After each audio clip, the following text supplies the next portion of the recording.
লক্ষ্মীর ভান্ডার বাংলার অর্থনীতিকে অনেকটাই পাল্টে দিয়েছে। বাংলার প্রকল্পের প্রশংসায় রিজার্ভ ব্যাংকের রিজিওনাল ডিরেক্টর সুধাংশু প্রসাদ। মঙ্গলবার বীরভূমের সিউড়িতে ব্যাংকের গ্রাহকদের নিয়ে তিনি একটি কর্মসূচিতে অংশ নিয়েছিলেন। সেখানে গ্রাহকদের সঙ্গে তিনি কথাও বলেন। রিজার্ভ ব্যাংকের রিজিওনাল ডিরেক্টর বলেন, লক্ষ্মীর ভান্ডার সারা বাংলার ব্যাংকের গতিকে পাল্টে দিয়েছে। সারা বাংলায় ৫ কোটি নতুন অ্যাকাউন্ট খুলেছেন লক্ষ্মী দিদিরা।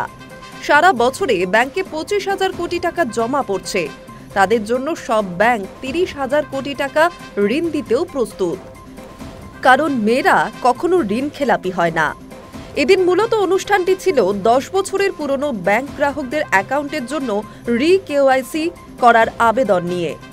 সেখানে একাধিক ব্যাংকের তরফে বলবীর সিং, অনির্বাণ দত্ত, অঞ্জলি কুমার, প্রণব বিশ্বাস, সঞ্জীব কুমার উপস্থিত ছিলেন। ব্যাংক আধিকারিকরা জানালেন, ব্যাংকের ৩ ধরনের অ্যাকাউন্ট হয়: ঝুঁকিবহুল, মাঝারি ঝুঁকি এবং কম ঝুঁকির। যারা কম ঝুঁকির তাদের সংখ্যাটাই বেশি। তাদের ১০ বছর অন্তর অ্যাকাউন্টকে সচল করে রাখতে নিজেদের তথ্য ব্যাংকে ফের জমা দিতে হয়। সারা বাংলায় এখনও ৮০,০০০ অ্যাকাউন্টের গ্রাহকের কেওয়াইসি জমাই পড়েনি।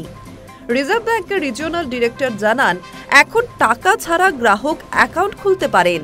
তাতে তারা ১০,০০০ টাকা পর্যন্ত ঋণও পাবেন, ২ লাখ টাকার জীবন বীমা পাবেন, অটল পেনশন, সুরক্ষা বীমা, জীবন জ্যোতি বীমার সুযোগ পাবেন তারা।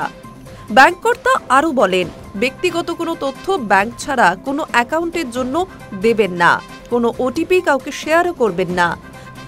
টাকা খোয়া গেলে ব্যাংকে জানাবেন। Hi News network.